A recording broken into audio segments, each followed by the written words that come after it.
Muchas gracias, doctora.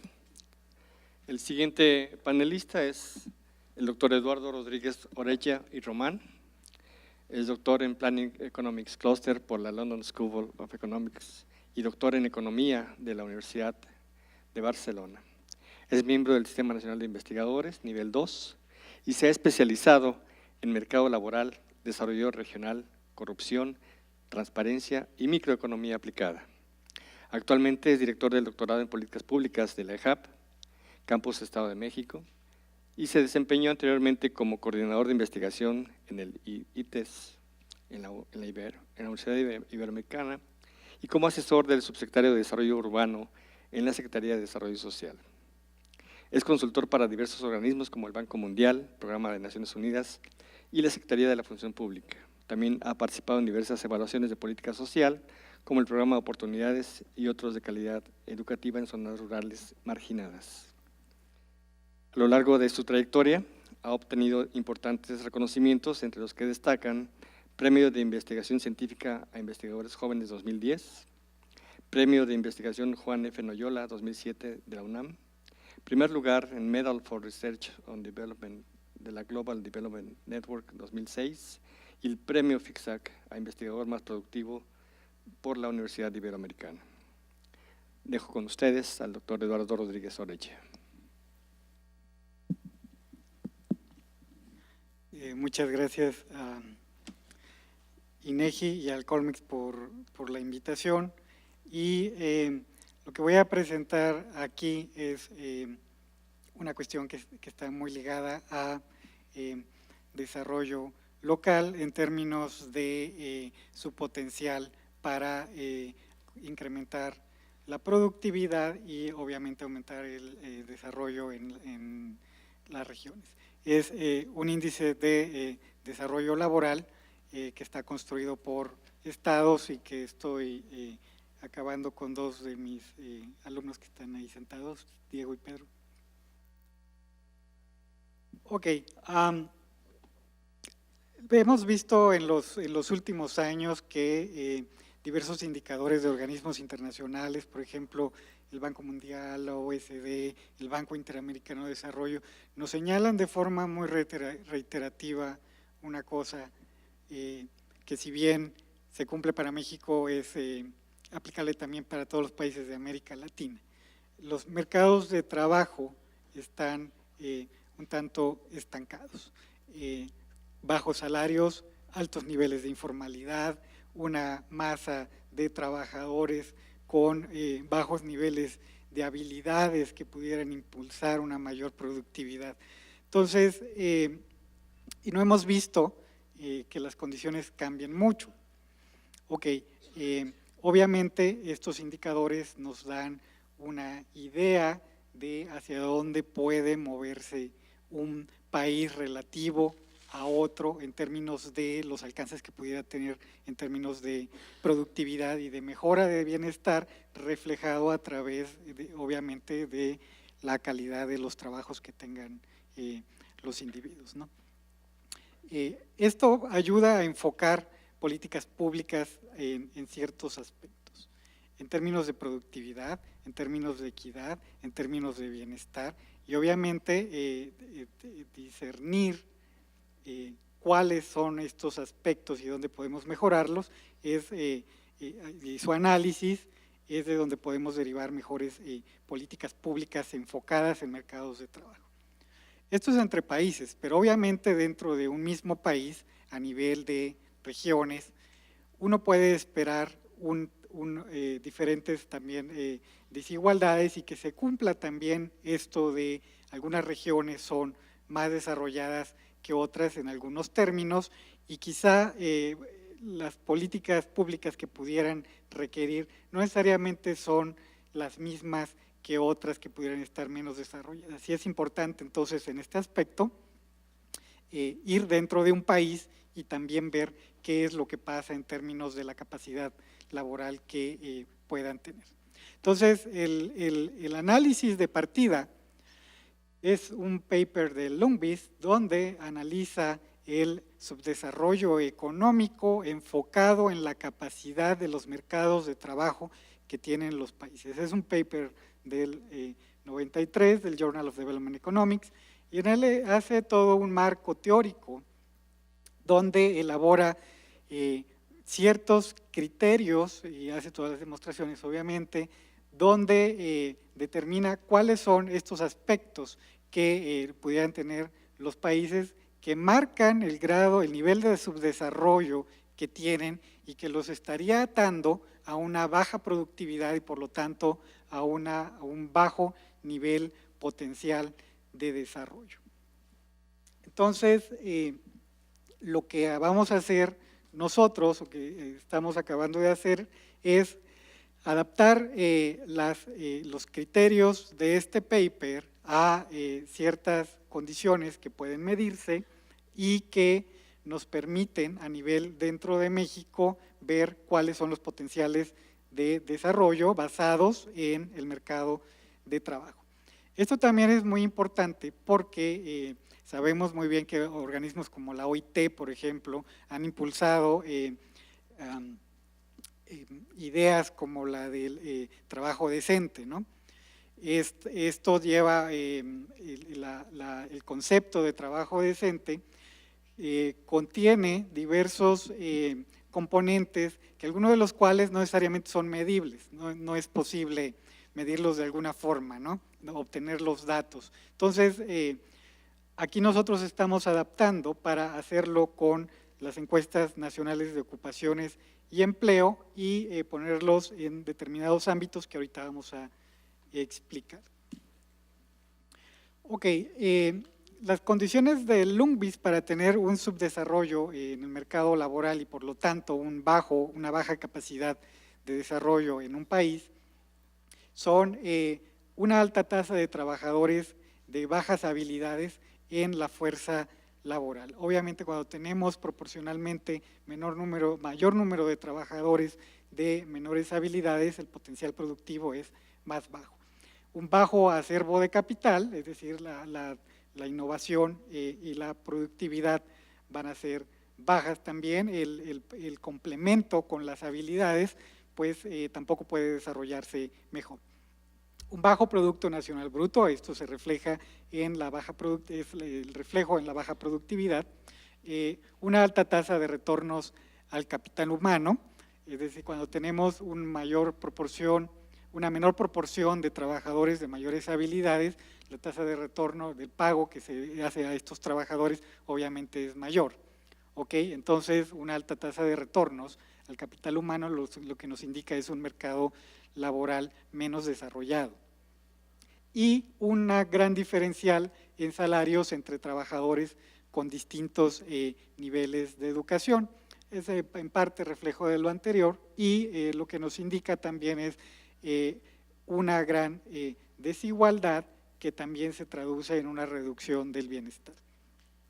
Lo que nosotros hacemos es algunos puntos de estos, por ejemplo, el bajo acervo de capital no podemos medirlo a nivel, o no tenemos datos a nivel de Estado para México, pero como quisimos basarnos en solo una fuente de datos para poder hacer un indicador de forma consistente a lo largo del tiempo, tomamos o adaptamos estos puntos a determinadas preguntas de las cuales podemos hacer unos cálculos con la encuesta nacional de ocupaciones y empleo. Y son estos indicadores que son similares a los del LUNGBIS. Entonces tendríamos la razón de trabajadores con mayor educación a trabajadores, la proporción de trabajadores más educados a la proporción de trabajadores menos educados, el porcentaje de ocupados en sectores innovadores, ahorita vamos a explicar de dónde lo sacamos, la inversa del retorno a capital humano, la inversa de la razón de los salarios reales por hora, según el nivel de educación, el porcentaje de hogares que están arriba de la pobreza laboral, tomando los indicadores del Coneval, y el porcentaje de formalidad de los trabajadores, de acuerdo si tienen acceso a seguridad social por su trabajo, no por otro tipo de acceso. Y los agregamos en tres ámbitos que son productividad, equidad y bienestar. En el ámbito de productividad tenemos dos de los indicadores que mencioné, que son el índice de retornos al capital, la inversa del índice de retornos al capital humano, y el porcentaje de ocupados en sectores innovadores. En el ámbito de equidad, tenemos el subíndice de razón de ocupados por nivel educativo y el inverso de la razón de salarios dado el nivel de instrucción. Y en el ámbito de bienestar, el porcentaje de hogares sobre línea de pobreza y el subíndice el porcentaje de formalidad por el trabajo.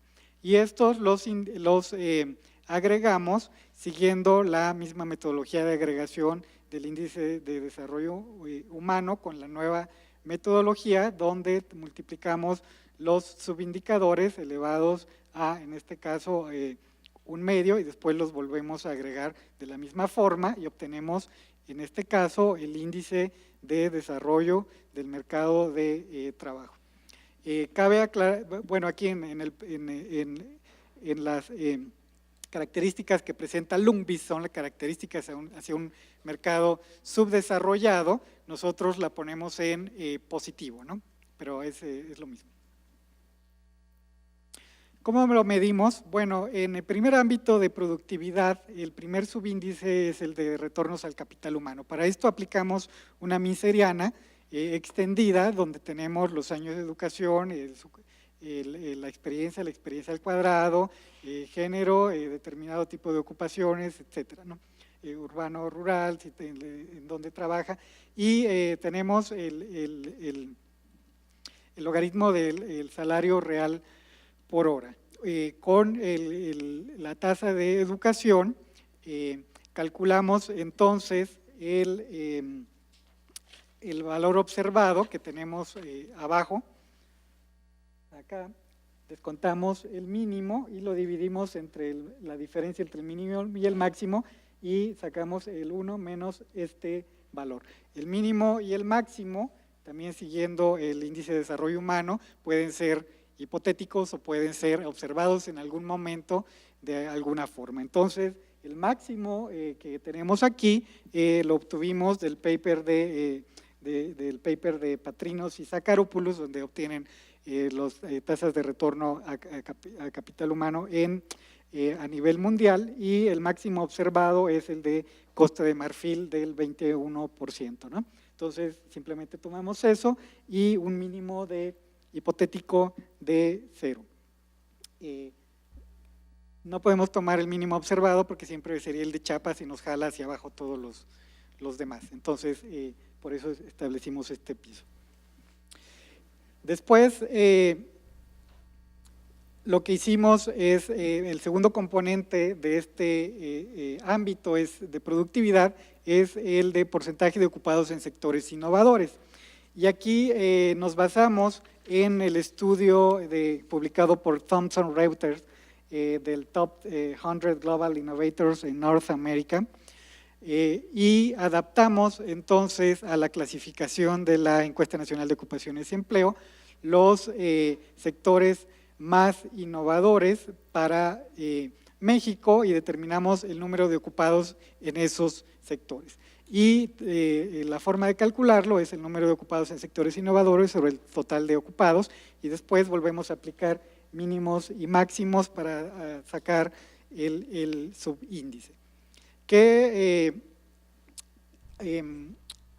sectores son los que tomamos de acuerdo a la adaptación de Thomson Reuters? Bueno, son el aeroespacial y fabricación de equipo de transporte, la industria química, publicaciones de software, equipo de generación eléctrica y accesorios electrónicos, metal básica, maquinaria equipo, petrolero, manufactura industrial, productos metálicos, equipo de computación, de medición, etcétera. Y con estos tenemos un total para un trimestre observado, 2.700.000 ocupados en estos sectores, de un total de 40 millones de ocupados, esto es para 2005, y más o menos el porcentaje de ocupados en sectores innovadores a nivel nacional es del 6.79%.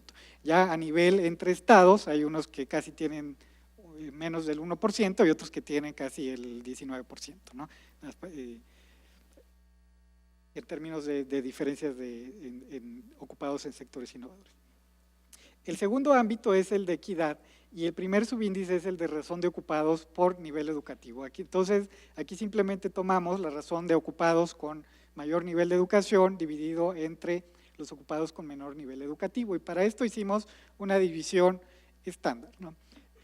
Los que tienen arriba de secundaria son los de mayor nivel educativo y los que tienen de secundaria para abajo son los de menor nivel educativo. El promedio más o menos educativo está en el nivel en secundaria todavía, ¿no? Entonces tomar esto pues no es tan descabellado. Entonces más o menos tenemos de este mismo ejercicio también en el primer año 2005 que tenemos, más educados tendríamos 12 millones y medio aproximadamente y menos educados 30 millones. Entonces tenemos una razón de 42% y volvemos a descontar los mínimos y máximos y obtenemos el subíndice. En el segundo subcomponente de la parte de equidad es la razón de salarios por nivel de instrucción. Y aquí ponderamos el número de trabajadores que tienen un determinado nivel educativo por el número de trabajadores en ese grupo. Y después calculamos el subíndice y volvemos a hacer el descuento con mínimos y máximos. En el tercer componente, que es el de bienestar, tomamos la línea de pobreza de Coneval, del índice de tendencia de pobreza laboral, y calculamos el número de hogares totales menos el número de hogares en pobreza laboral sobre el total del número de hogares. Entonces tenemos hogares que están arriba de la línea de pobreza y hogares que están abajo de la línea de pobreza. Obviamente esto solo incluye ingresos laborales y no de otro tipo, como son los de la ENI, pero es un indicador aproximado. Ahora, nosotros lo ajustamos por el indicador de INEGI, perdón, el indicador de Coneval tiene dos errores. El primero es, no toma únicamente los salarios que declaran sin irse a la parte de salarios mínimos, que también debería de incluirlos, y tiene un porcentaje de missing values que se pueden imputar a través de las mismas características que tienen los trabajadores, porque todos declaran dónde trabajan, qué tipo de ocupación, edad, características, etcétera. Hicimos un proceso de imputación con matching que no lo voy a explicar, y una vez corregido ya volvimos a calcular el índice de pobreza laboral ya corregido del Coneval. El segundo subíndice del tercer componente de bienestar es el porcentaje de formalidad. Y tenemos aquí simplemente el número de ocupados en el sector formal, medido como si el trabajador tiene acceso a la seguridad social por el trabajo, entre el total de ocupados, y más o menos anda por el 35% del total de ocupados. Es decir, de todos los ocupados, más o menos el 35% tiene acceso a los beneficios de la seguridad social. Este es un indicador de bienestar, se refleja también en parte en productividad, porque siempre están asociados a trabajos de mayor remuneración. De hecho, si obtuviéramos, no lo tengo aquí, pero las gráficas diferenciadas de los salarios por tipo de acceso a seguridad social, tendríamos hasta arriba los del sector público, donde están muchos de los que están aquí, después viene un hueco, vienen los del IMSS, después viene otro hueco, y están los trabajadores que no tienen ningún tipo de acceso, que están en con salarios muy bajos, sin prestaciones ni nada, y que son aproximadamente el 28 millones de trabajadores de todos los ocupados. Una vez que los agregamos, ya de acuerdo a la misma forma de agregación del índice de desarrollo humano, con la nueva metodología que acaba de presentar hace un par de años, estos son los resultados. Bueno, obviamente no se ven aquí de forma muy clara, pero sí lo que vemos es pues, que no hay grandes cambios, ¿verdad? Entonces, más o menos tenemos un mercado con condiciones bastante estancadas en cualquiera de los tres ámbitos, tanto el de productividad como el de equidad, como el de bienestar. Haciendo un ranking más o menos, tomando el primer trimestre que calculamos con el último con el que tenemos datos, sería el primer trimestre del 2005 con el tercer trimestre del 2012, que es la última NOE que tenemos. Vemos aquí más o menos Chihuahua, Baja California, Nuevo León, Coahuila, Tamaulipas, el DF, Sonora, México, y hasta abajo Chiapas, Oaxaca, Zacatecas, Hidalgo, Nayarit, Guerrero, Puebla. Y en 2012, aunque se mueven un poquito nada más de lugar, la mayoría siguen siendo básicamente los mismos. Coahuila, Chihuahua, Nuevo León, Baja California, Sonora, Tamaulipas, y hasta abajo Chiapas, Guerrero, Oaxaca, Michoacán, Hidalgo y Zacatecas. Entonces, ¿qué potencial tiene esto para determinar otros indicadores? Bueno, el índice de desarrollo humano, por ejemplo, se publica al menos cada 2 o 3 años. Este es una correlación con el índice de desarrollo humano a nivel de estados, calculada con la NOE que hicimos, y la correlación es del 91%. Entonces, como un indicador anticipado del índice de desarrollo humano, pues se acerca bastante, ¿no? Y ya tengo que concluir. Básicamente lo que observamos es un estancamiento en las diferentes condiciones de desarrollo laboral que pueden incidir en el potencial de desarrollo en general por estado, con los cálculos que hicimos con la encuesta nacional de ocupaciones y empleo. Más o menos está en Coahuila, Chihuahua, Nuevo León, Baja California, lo cual no es sorpresivo, los menos desarrollados, Chiapas, Guerrero, Oaxaca y Michoacán. Aunque no es sorpresivo, lo que sí nos indica es la diferenciación en términos de política pública que pueden aplicarse para desarrollar ciertas o para reducir desigualdades en ciertas partes que nos interesan, ¿no? En términos de productividad, en términos de equidad o en términos de mejora agregada en general de bienestar, pero eso depende en términos políticos de a qué es lo que se le quiera dar énfasis. Pero lo que no hemos visto hasta ahora es ninguna propuesta en términos, por ejemplo, de mejora de productividad, ni tampoco de reducción de desigualdades. Entonces, pues, con esto concluyo. Muchas gracias.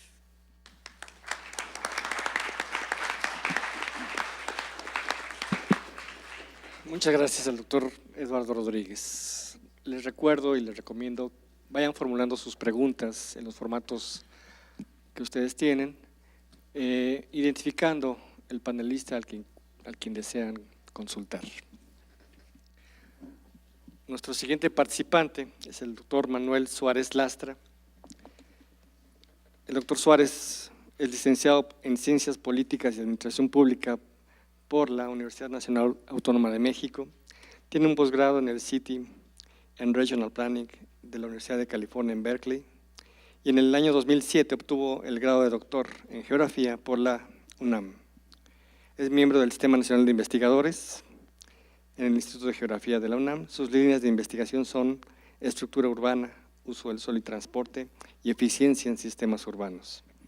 Entre sus principales proyectos se destacan cambios en la exposición a contaminantes ante la movilidad cotidiana de la población de la Ciudad de México, complejidad espacial de la región citrícola de Nuevo León en el entorno global, expansión urbana de la corona regional de la Ciudad de México, como parte del proyecto Estudio de la Calidad del Aire en la Corona Regional de la Ciudad de México, un proyecto con la CIT-Semarnat. Ha impartido las cátedras en Estadística aplicada a las Ciencias Sociales y Estadística aplicada al Ordenamiento Territorial para el posgrado de Geografía del Instituto de Geografía de la UNAM. Ha escrito libros y numerosos artículos publicados en medios especializados. Con ustedes el doctor Manuel Suárez Lastra. Gracias. Bueno, buenos días a todos. Un agradecimiento al Colegio de México y al INEGI por la invitación. Yo me estuve debatiendo sobre qué presentar. Hay un trabajo más nuevo en el que estoy trabajando sobre segregación y desigualdad, pero es a nivel de la zona metropolitana de la Ciudad de México. Entonces decidí mejor presentar que presenté hace 2 años en un seminario en el Palacio de Medicina, la versión inicial, pero fue publicado, o sea, esta sería la versión ya terminada, ¿no? Que fue publicada el año pasado. Entonces, bueno, se llama Desigualdad, Desarrollo Humano y la Condición Urbana Regional en México. La pregunta aquí es, bueno, primeramente, ¿cuál es la distribución espacial de la desigualdad a nivel del país? ¿Cuál es el papel del espacio en la forma en la que está distribuida la desigualdad? Y finalmente, la pregunta que a mí más me interesa es ¿cuál es el papel de lo urbano en esta forma en la que se distribuye la desigualdad a nivel del país? Hay varios indicadores que nos ayudan a ver, a medir la desigualdad y a ver cómo se reparte en el territorio. Hay varios conocidos, por supuesto el índice Gini por ingreso, que es uno de los que uso. Hay luego una serie de índices que se han utilizado, que no son necesariamente índices de desigualdad, pero que pueden ser utilizados para calcularla.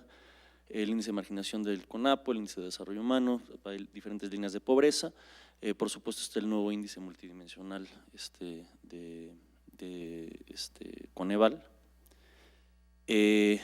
Y bueno, cada uno tiene diferentes metodologías, la mayoría son índices de componentes principales. El índice de marginación de CONAPO, que es el más utilizado, que bueno, tiene una serie de variables, ¿no? La mayoría de ustedes deben de conocerlas, que tienen que ver con educación, con vivienda, con ingresos, con la distribución de la población. Las líneas de pobreza, pobreza alimentaria, pobreza de capacidades, rezago. Después está el índice de desarrollo humano que mencionaba Eduardo, que tiene 3 componentes, ¿no? Una parte de salud, una parte de educación y una parte de ingreso per cápita. Y bueno, está el coeficiente Gini, que es una medida de dispersión. En el caso de este trabajo se utiliza el ingreso a nivel municipal. Estoy de acuerdo con Rosa María que el nivel municipal es muchas veces indeseable, ¿no? Pero no tenemos el ingreso a nivel de localidad, entonces al menos que nos proporcione el INEGI para el próximo censo, no se puede hacer, ¿no? Estos indicadores tienen una serie de problemas y de hecho creo que es el tema de esta mesa, ¿no? Que es la territorialidad, ¿no? O sea, son índices que están basados en una cuestión completamente local, ¿no? ¿Qué es lo que sucede dentro del municipio? La educación dentro del municipio, la urbanización dentro del municipio, los servicios dentro del municipio. En realidad, muchos de esos, como el índice de marginación, que son índices de componentes principales, que en algún momento se jactaban de ser índices multidimensionales, en realidad no son índices multidimensionales, porque a la hora de hacer un análisis de componentes principales, lo único que está sucediendo es que se está extrayendo la varianza común en una sola variable, entonces eso no tiene nada de multidimensional. Pero lo más importante, y que creo que atañe esta mesa, es eso, ¿no? Que no toman en cuenta el territorio, ¿no? Es decir, ¿cuál es la influencia de la pobreza cuando está rodeada de pobreza, o la desigualdad cuando está rodeada de desigualdad? Si un municipio se caracteriza por ser rural, pero una localidad está al lado de un municipio muy urbano, pues evidentemente esa localidad tiene una mayor accesibilidad a otras cuestiones que no están consideradas dentro del municipio, ¿no? Que es básicamente lo que decías hace un momento, ¿no? Que la unidad municipal no es necesariamente la más adecuada. Bueno, entonces, si les enseño unos mapas de estos índices que les acabo de mencionar, el azul es menor, el rojo es mayor, ¿no? Entonces, los municipios más marginados, pues ya sabemos, están, bueno, parte en la Tarahumara, ¿no? Pero sobre todo en el sur y sureste del país. Y las zonas menos marginadas pues son el norte del país y el centro. Lo mismo pasa con el índice de rezago social, que es básicamente, o sea, exactamente el mismo mapa, ¿no? que el de marginación municipal. Luego está el de desarrollo humano, que es estaría invertido, ¿no? A medida que aumenta el desarrollo humano es mejor, entonces aquí muestra en rojo, pero más o menos está correlacionado, ¿no? O sea, mayor desarrollo humano en el norte del país, menor desarrollo humano en el sur y sureste del país.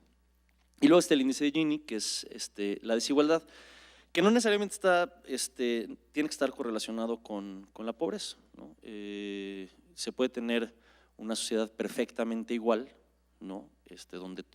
Donde nadie tiene nada, ¿no? Por ejemplo. Pero bueno, de entrada pensaríamos que una forma de reducir la desigualdad sería eliminando la pobreza, ¿no? Ok, y después hay un índice más que, si se acuerdan, una de las preguntas era cuál era la influencia del urbano en la distribución de la desigualdad. Entonces se utiliza este índice que se llama índice de consolidación urbano regional, que también es un índice de componentes con un análisis de componentes principales. El primer componente es el que se utiliza como el índice y toma en cuenta densidad, nivel de urbanización, PA que no se dedica al sector primario, distancias a zonas metropolitanas y especialización en industria, ¿no? Y bueno, ese se reparte más o menos de esa forma, ¿no? Entonces, si ven los circulitos es la jerarquía urbana, ¿no? Entonces, mientras más grandes son los circulitos, más la ciudad que está ahí es más grande y pues, por supuesto, mientras más cercano estamos a las ciudades, pues el índice aumenta, ¿no? Okay, esa es la correlación una matriz de correlaciones entre las 5 variables que les estoy enseñando. Lo que les decía, ¿no? El índice Gini no necesariamente se tiene que correlacionar de manera exacta con los demás. Tampoco el ICUR, aquí es interesante además que el ICUR tiene una forma logarítmica. Y bueno, el IDH, la marginación y el rezago son bastante parecidos, ¿no? Están bastante correlacionados entre sí. La cuestión, para el análisis final se toma el IDH, ahorita les explico por qué. Ok, entonces la metodología era identificar patrones de autocorrelación espacial para cada índice, después identificar patrones de clustering espacial, que es también lo que decía Rosa María, de cómo regionalizar el territorio en términos de pobreza y desigualdad. Y bueno, es un método entre muchos que hay. Y después calcular 2 cosas, ¿no? Tanto la asociación simple y la asociación espacial para medir la influencia de la distribución de las diferentes variables. Entonces la idea es hacer una regresión de mínimos cuadrados donde podamos ver cuál es la influencia de la urbanización y del desarrollo humano sobre la distribución del ingreso en términos del Gini. Ok, entonces para la asociación espacial utilizamos un índice que se llama I de Morán global, que básicamente mide qué tan correlacionada está una variable en el espacio. La autocorrelación negativa es cuando se necesita un espacio para que vuelva a suceder un evento. Cuando hay un patrón aleatorio, que es el de en medio, no hay correlación, y cuando los valores altos están todos pegados en un solo lugar, entonces tenemos una autocorrelación positiva.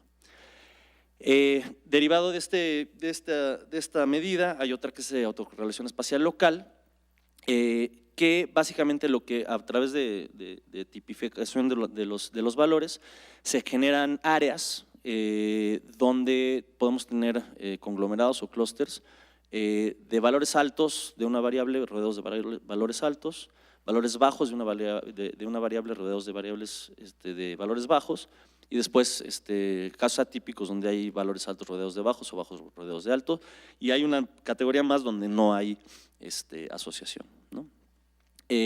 Para el tercer análisis se hace una regresión de mínimos cuadrados del Gini en función del IDH y el ICUR, y al mismo tiempo se hace una regresión geográficamente ponderada.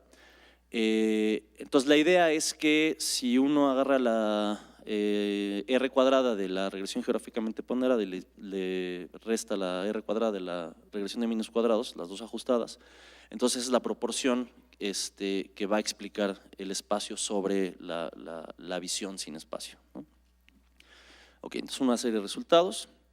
Esos son los clústeres, ¿no? Entonces son regiones donde hay los rositas son lugares donde no hay clustering espacial.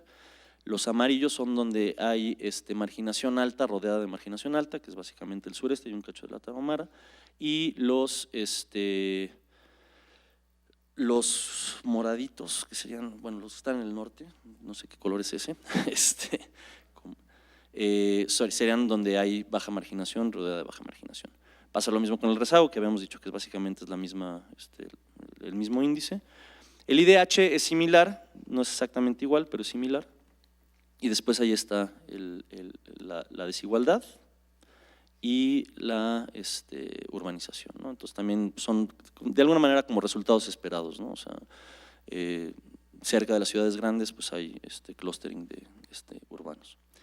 ¿Cómo se relacionan estos tres índices? Bueno, el cuadro de arriba es la autocorrelación espacial de los tres índices.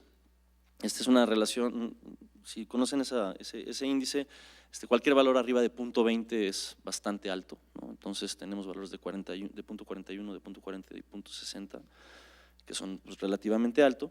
Y después lo de abajo es una serie de tablas de contingencia, donde la asociación se mide con lambda, es una asociación no paramétrica, donde la idea es ver qué, de acuerdo a los clústeres que se hacían, cuántos caen dentro de otro tipo, ¿no? Entonces, pues también tenemos una asociación relativamente alta entre el IDH y el Gini, ¿no? Desde 0.64, de 0.65 entre el ICUR y el Gini, y muy alta entre el IDH y el ICUR, ¿no? Entre el desarrollo humano y la urbanización. Entonces, bueno, para la pregunta final, ¿tiene la condición urbana y su distribución espacial un efecto sobre la desigualdad? Cuando hacemos la regresión de mínimos cuadrados, tenemos que, bueno, una R cuadrada relativamente bajo, acuérdense que esto es la desigualdad en términos del Gini y de ingreso, en función de la consolidación urbana y del desarrollo humano, ¿no? Entonces tenemos una R cuadrada relativamente baja de 0.21, pero además tenemos residuos espacialmente correlacionados, ¿no? Si hacemos la regresión geográficamente ponderada, los residuos ya dejan de estar correlacionados en el espacio y la R cuadrada ajustada sube 3 veces, ¿no? De 0.22 a 0.66, que ya es un resultado pues, bastante alto y bastante amigable, ¿no? Esos son los resultados de la regresión. Tenemos en todos los cuartiles de la regresión, tenemos los resultados esperados, ¿no? A medida que aumenta la consolidación urbana, disminuye el grado de desigualdad. A medida que aumenta el desarrollo humano regional, también tenemos una disminución de la desigualdad, ¿no? Excepto si ven en el IDH, hay un cuartil, el tercer cuartil es positivo, pero son no solo una serie de municipios por ahí perdidos en las orillas del país que tienen una influencia positiva, pero pues, parece ser un error, ¿no? Más que otra cosa. Y luego abajo se muestran los diagnósticos, ¿no? Lo que les decía, la R cuadrada ajustada de la regresión de mínimos cuadrados, que es de 21 contra ahí hay un error, dice 0.4 pero es 0.66. Y también en cuestión del criterio de Akaike, tenemos un menor valor para la regresión geográficamente ponderada, lo que quiere decir que es un modelo mucho mejor, ¿no? Bueno, entonces, ya para terminar, en términos de discusión, habría que decir que a medida, lo que les decía hace un segundo, a medida que la consolidación urbana y el índice de desarrollo humano aumentan, también tenemos una forma mucho más homogénea de distribución del ingreso. Muy interesante es la cuestión esta, ¿no? Que en el momento en el que uno toma en cuenta el espacio, ¿no? Entonces la explicación de las dos variables independientes aumenta casi 3 veces. Y esto es importante, ¿no? Porque no nada más significa tener una ciudad en tu municipio, vivir cerca de una ciudad o vivir en una ciudad, sino estar cerca en términos regionales de lo urbano, ¿no? Y de los beneficios que tiene el urbano. Bueno, tenemos la distribución de desigualdad en la Sierra Tarahumara, Guerrero, Oaxaca y Chiapas. Los municipios que tienen menos desigualdad están aglomerados alrededor de núcleos urbanos importantes, y por supuesto los más desiguales están rodeados de los municipios más pobres, ¿no? Lo cual parecería ser la peor condición, ¿no? Pobreza rodeada de pobreza. Y después hay una serie de preguntas que habría que hacer, ¿no? ¿Cuáles son los factores del urbano que llevan a esta condición ventajosa? Que creo que tiene una serie de respuestas bastante lógicas. Y después preguntarnos sobre la desigualdad del acceso al urbano, ¿no? Que tendría que ver con estos índices de accesibilidad, con infraestructura y demás. Y después también preguntarse sobre las implicaciones que tiene esto sobre la política pública, ¿no? Yo creo que apunta hacia cuestiones de planeación regional, ¿no? Sobre todo, digo, todo esto es discutible, pero sobre todo a planeación regional y al impulso de ciudades medias, ¿no? Que son las que en términos regionales de regiones rezagadas pueden ser las que tengan un mayor efecto, ¿no? Y bueno, con eso termino. Gracias.